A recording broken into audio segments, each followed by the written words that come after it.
Halo, apa kabar? Hadir kembali Untak Law Podcast.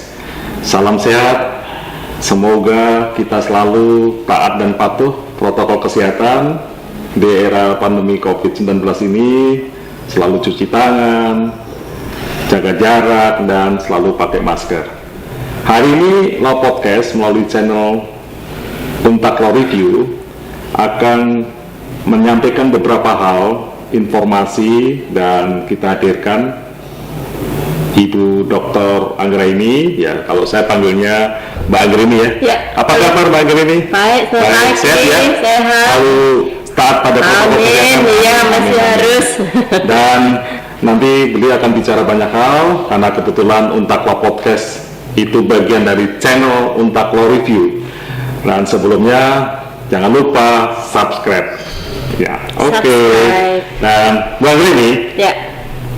sesuatu hal yang perlu kita cermatin bersama. Kebetulan Bu Anggraini ini adalah pengelola Untak Law Review, Ya, yaitu betul. jurnal ilmiah Fakultas Hukum Unpad Semarang. Ya. Yang ranahnya itu bisa nasional dan bahkan bisa internasional.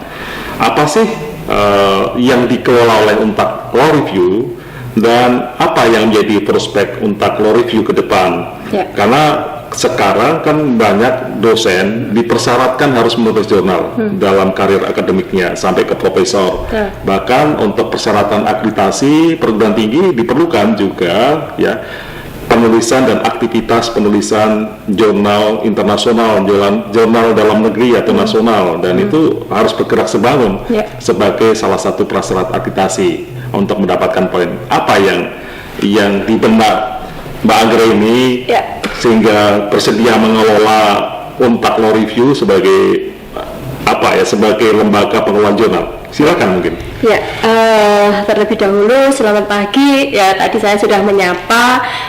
Sekarang karena tadi disampaikan host Mas Irim ya. Biar kita lebih ini ya. Tadi dikatakan bahwa kita ini masih dalam masa pandemi, oleh karena itu kita harus senantiasa pakai masker. Cuman karena ini karena acara talk show, kalau saya pakai masker nggak lucu lah ya. Harus jaga jarak harus ya. Ya, jadi baik begini. Terlebih dahulu saya bercerita terkait dengan sejarah pembentukan dari Untak Law Review. Okay. Ya, jadi pada tahun 2017 Fakultas Hukum itu kedatangan tamu seorang profesor yang ahli di bidangnya, yaitu ahli di bidang perjurangan, yang notabene beliau juga merupakan seorang asesor jurnal nasional. Siapakah dia? Beliau adalah Profesor Irwansyah, yang berasal dari Fakultas Hukum Unhas Hasanuddin. Ya. Nah, dengan kedatangan beliau, kemudian beliau menyampaikan begitu pentingnya ya yang namanya jurnal bagi kehidupan kampus. Nah, oleh karena itu kemudian bulan Februari, tepatnya tanggal 11, Untak Law Review terbentuk. Oke. Nah, kebetulan pada saat itu saya masih hangat-hangatnya lulus dari S3. jadi atmosfernya masih ya. Iya. Oke. Pak Dekan, dalam hal ini Profesor Dr. Edi Listiono, SHM HUM, kemudian menunjuk saya untuk mengelola jurnal ini. Artinya tidak berhenti untuk belajar kan? Iya, betul. Tidak berhenti untuk mentransformasi knowledge melalui jurnal ini sebagai satu medium ya. Oke. Jadi yang dulunya saya sekolah harus bergelut dengan ilmu, kemudian pulang ke kampung halaman kembali lagi bergelut dengan ilmu. Harus bergelut lagi. Kebetulan juga di Untak itu belum ada jurnal yang berbahasa Inggris. Nah, oleh karena itu Untak Law Review ini berbahasa Inggris. Oke. Nah, Untak Law Review ini kita harapkan sebagai embrio untuk nanti lahirnya. Joni sudah berbahasa Inggris kan ya, tapi sekarang ini kan masih merupakan jurnal. Jadi masih perlu tahapan untuk review penilaian ya, sehingga mereka dikapasitaskan atau memiliki kapasitas jurnal internasional. Oke. Nah, tapi bagaimanapun juga kalau kita sudah mempunyai bibit katakanlah seperti itu, nanti harapannya ke depan Untaklo Review ini bisa mendunia. Itu itu Pak Erin yang semoga iya. Nah, nanti kapan-kapan saya akan berbicara masalah masalah Untaklo Review. Tapi apa sih sebetulnya manfaatnya untuk kita itu menulis di jurnal? Apa sih manfaatnya? Kenapa kita ini harus menulis di jurnal, terutama akademisi, begitu ya? Ya. Yang pertama yaitu bahwa ini sebetulnya akademisi itu siapa? Katakanlah sekarang mahasiswa itu juga bisa dikatakan sebagai mereka itu lagi awal untuk menapaki dunia akademis, begitu ya. Apa manfaatnya? Manfaatnya yang pertama, menulis jurnal itu adalah menambah pengetahuan terkait dengan ilmu yang sedang digeluti. Dan begitu, menambah pengetahuan terkait dengan ilmu yang sedang digeluti. Artinya apa? Dengan kalau seseorang itu menulis jurnal, mau tidak mau, dia harus membaca. Nah, membaca itu didapat dari mana? Dari referensi. Gitu ya. Nah, referensi ini kan banyak banget ya. Dan itu pakai metode analisis juga kan? Jadi bukan soal imajinasi, tapi memang betul-betul analisis atau melakukan kajian didasarkan pada referensi. Referensi bisa buku ya. Referensi itu bisa realitas sosial, tapi juga bisa jurnal sendiri, kan begitu. Kemudian artikel ilmiah itu blog. Ya, misalnya ada Kompasiana, ada Hukum Online kalau karena kita ini orang hukum, kan begitu ya. Terus kemudian referensi juga bisa dari peraturan perundang-undangan, kan begitu ya. Jadi semakin kita itu membaca, semakin kita banyak membaca, semakin kita akan mendalami sesuatu masalah, kan begitu. Itu manfaat yang pertama. Jadi bentar Bu Anggreni. Jadi tadi dijelaskan ya, kalau kita boleh mencoba memberikan satu bukan kesimpulan, tetapi apa yang kita tangkap dalam perspektif yang disampaikan oleh Mbak Anggreni tadi, jurnal adalah sebuah penjelajahan atau eksplor terhadap ilmu pengetahuan, khususnya di bidang ilmu hukum. Sisi lain merupakan bagian pembelajaran intelektual atau intellectual exercise ya, dalam konteks keilmuan selaku akademisi dan bahkan masyarakat luas ya, dihadapkan pada sumber-sumber pengetahuan, baik itu bacaan buku atau referensi buku dan realitas sosial. Yang jelas, yang sangat menarik bagi masyarakat karena kemanfaatannya juga untuk masyarakat kan Bu Anggreni ya. Kami ingin menanyakan nih, mohon dijelaskan juga tentang tematik-tematik dalam jurnal itu. Tadi kan salah satunya kan sudah dijelaskan tentang manfaat jurnal ya. Sebelum nanti diteruskan tentang apa sih manfaat jurnal, baik secara akademik dan secara pengembangan keilmuan, itu apa yang seharusnya tema-tema itu yang diangkat dalam satu eksplor atau penjelajahan pengetahuan? Jadi begini. Kalau kita itu berbicara masalah ini aja lah, karena kita ini di bidang hukum karena kita di bidang hukum ya. Sebetulnya dulu saya ingat ini dosen saya mengatakan bahwa yang namanya Indonesia ini adalah laboratorium hukum terbesar di dunia, di mana sebetulnya banyak permasalahan yang bisa kita gali di Indonesia ini. Nah, terkait dengan bidang hukum, kita bisa berbicara hukum pidana, Kita bisa berbicara hukum perdata, kita bisa berbicara hukum administrasi negara, hukum HTN ya, hukum tata negara, kemudian juga hukum internasional, kemudian hukum adat ya, terus kemudian ada hukum lingkungan, ada hukum kesehatan. Nah, hukum kesehatan ini menarik Pak Irin. Sekarang ini karena masa pandemi ya, hukum kesehatan ini kayak jadi booming. Jadi booming karena bagaimanapun juga ya, apalagi sekarang ini tadi sudah disampaikan awal, kita itu harus taat protokol. Nah, protokol kesehatan itu ada aturannya. Kita sudah masuk ke substansi. Iya. Jadi iya karena sangat relevan kita bicara tentang hukum kesehatan di era pandemi ini, karena memang sebenarnya itu menjadi isu menarik ya secara nasional. Banyak aturan-aturan tentang PSBB, protokol kesehatan, sampai pemerintah mengeluarkan sebuah kebijakan ya dalam format regulasi ya. Untuk apa? Untuk menanggulangi penyakit ini, mengatasi virus ini kan begitu, supaya masyarakat derajat kesehatannya terjaga. Kira-kira silakan lanjutkan Bu. Jadi dengan apa ya tadi saya sampaikan bahwa Indonesia ini adalah merupakan laboratorium hukum terbesar. Sebetulnya kalau katakanlah misalnya kita itu mendapatkan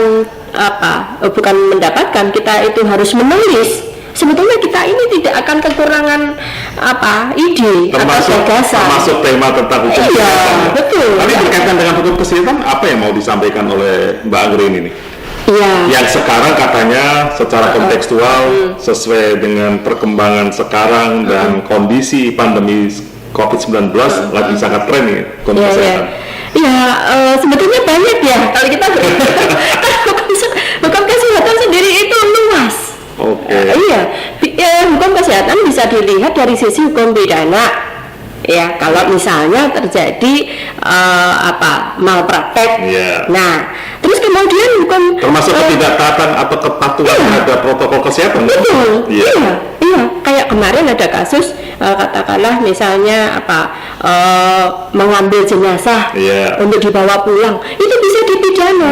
Karena karena itu melanggar aturan yang sudah ditetapkan oleh pemerintah, yaitu bahwa jenazah katakanlah sudah terindikasi COVID, dia harus dipulasara secara COVID. Artinya ada protokol tersendiri terkait dengan pemulasaraan jenazah. Nah, terus kemudian terkait dengan hukum perdata. Nah, terkait hukum perdata itu kalau kemudian muncul ada kerugian yang diderita oleh dalam hal ini pasti tentunya pasien dengan dokter, pasien dengan rumah sakit, itu dalam pasien dengan pasien dengan perawat, pasien dengan bidan, pasien dengan apotek, kan gitu ya. Jadi luas. Terus kemudian nanti terkait dengan hukum administrasi negara. Ini kaitannya dengan apa? Dengan perizinan. Bahwa yang namanya dokter itu kalau mau berpraktek harus punya izin. Terkait dengan kewenangan. Nah, demikian pula rumah sakit. Rumah sakit juga harus punya izin kalau dia itu mau operasional, begitu. Makanya perizinan rumah sakit ya itu juga penting. Bagaimana rumah sakit mereka mengatakan, saya akan memberikan pelayanan yang baik, tetapi ternyata nggak punya izin, artinya dia nggak punya kewenangan. Nah, ini ironis. Jadi hukum kesehatan itu tidak berdiri sendiri ya. Jadi hukum kesehatan itu terkait dengan hukum perdata, hukum pidana, itu namanya spektrum hukum. Betul. Dan memang apa yang dikatakan oleh Haji Jilinen, saya pernah membaca itu. Jadi hukum kesehatan satu peranata hukum yang menyertakan yang ada keterkaitan dengan pidana, dengan hukum perdata, hukum administrasi negara. Jadi secara komprehensif memang tidak berdiri sendiri, karena itu saling berhubungan dan saling saling berinterrelasi. Tapi kira-kira kaitannya dengan penulisan jurnal ini Bu, atau Mbak Anggreni, hukum kesehatan ada ruang nggak di jurnal Unpad Law Review ini akan berkembang sebagai penulisan-penulisan ilmiah? Ya, sangat ada peluang. Artinya sangat ada ruang dan ada peluang, karena bagaimanapun juga Fakultas Hukum Unpad, terutama untuk yang S2, kalau S1 sih masih secara umum makro gitu ya. Untuk S2 itu sudah ada konsentrasi terkait dengan hukum kesehatan. Nah, demikian pula di S3.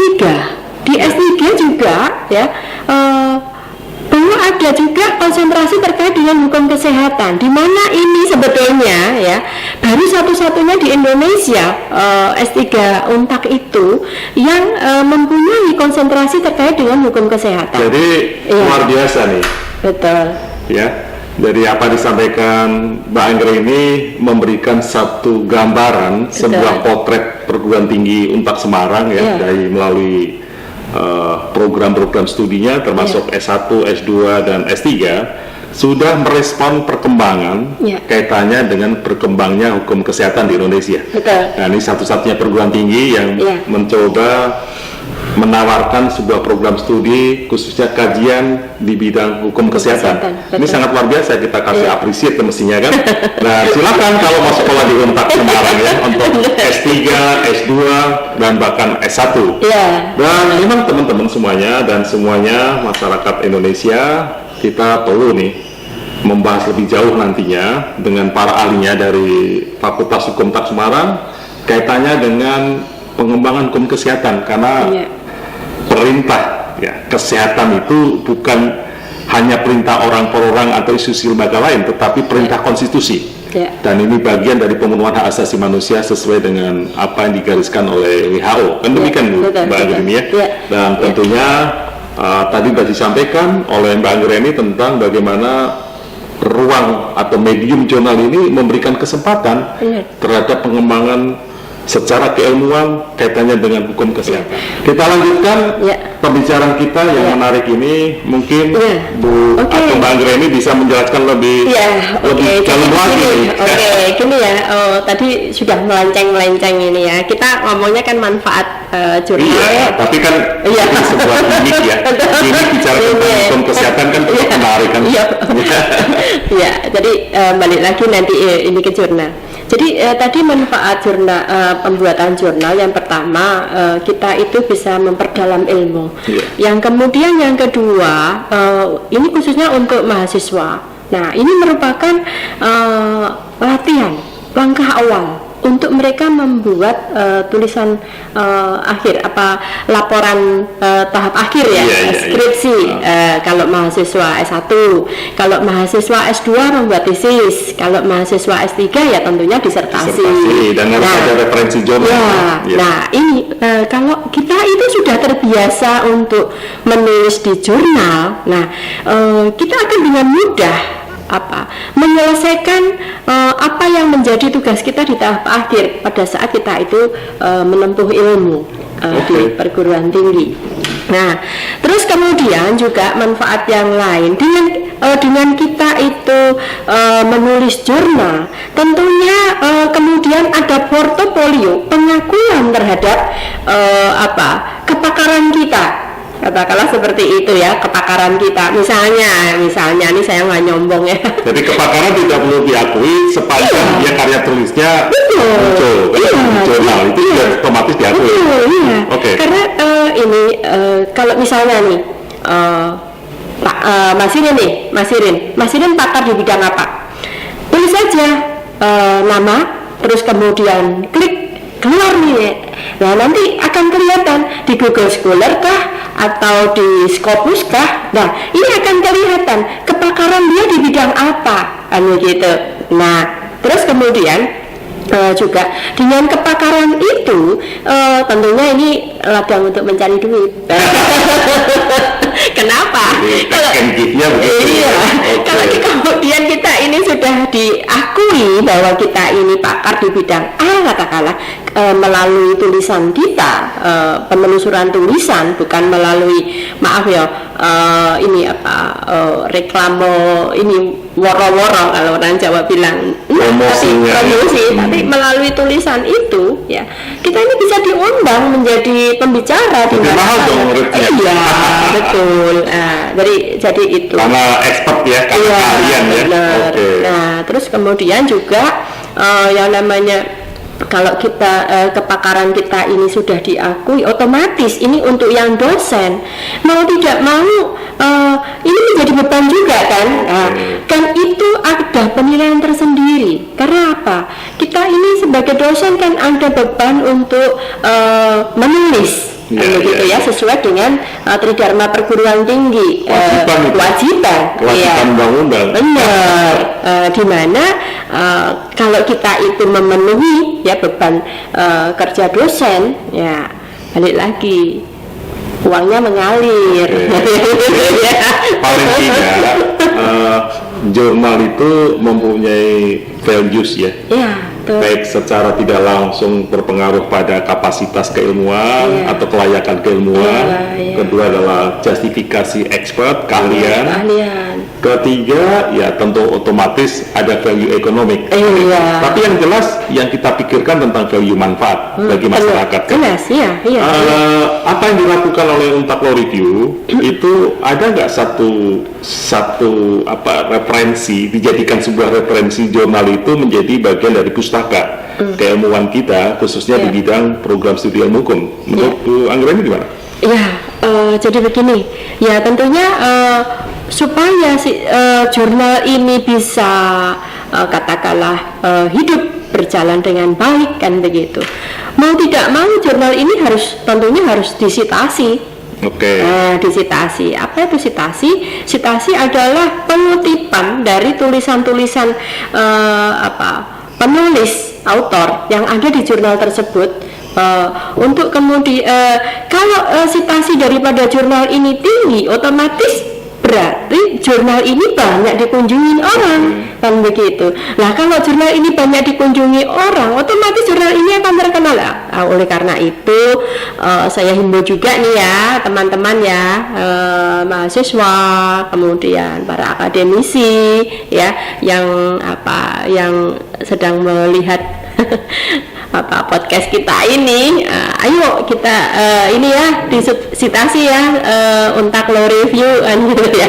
Gampang kok ya, tinggal nanti ketik jurnal Untak, kemudian nanti cari Untak Law Review, disitasi. Dan channel ini memang kita buat untuk Untak Law Review supaya ke depan para penulis jurnal ini ya Bu Anggreni ya, ini konsepnya ke depan juga penulis jurnal ini juga bisa merepresentasikan atau presentasi presiden melalui Law Podcast ini karena memang ini bagian dari open skill policy-nya Untak supaya keilmuan itu tidak tertutup, jadi referensi pustaka terbuka untuk masyarakat luas kan begitu tujuannya. Benar.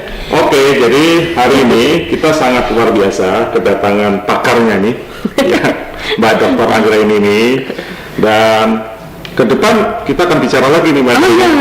Harus. Saya ini senang diundang nih.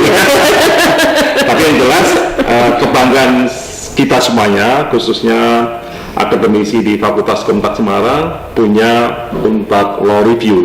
Dan Untak Law Review punya podcast namanya Untak Law Podcast. Nah, ini kajiannya bukan hanya soal jurnal tapi dalam keilmuan yang lebih komprehensif. Nah, ini justru kita nih terima kasih nih saya sebagai pengelola Untak Law Review, luar biasa nih ide dari Mas Irin ini. Jadi begitu beliau kemarin menyampaikan ke saya, wah luar biasa, harus ditangkap ini. Jadi begitu saling bersinergi ya. Ini sangat jeli menangkap peluang.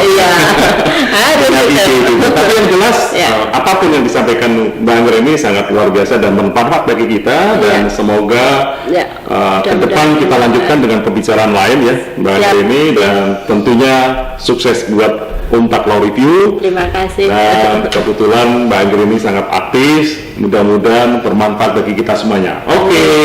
Terima kasih.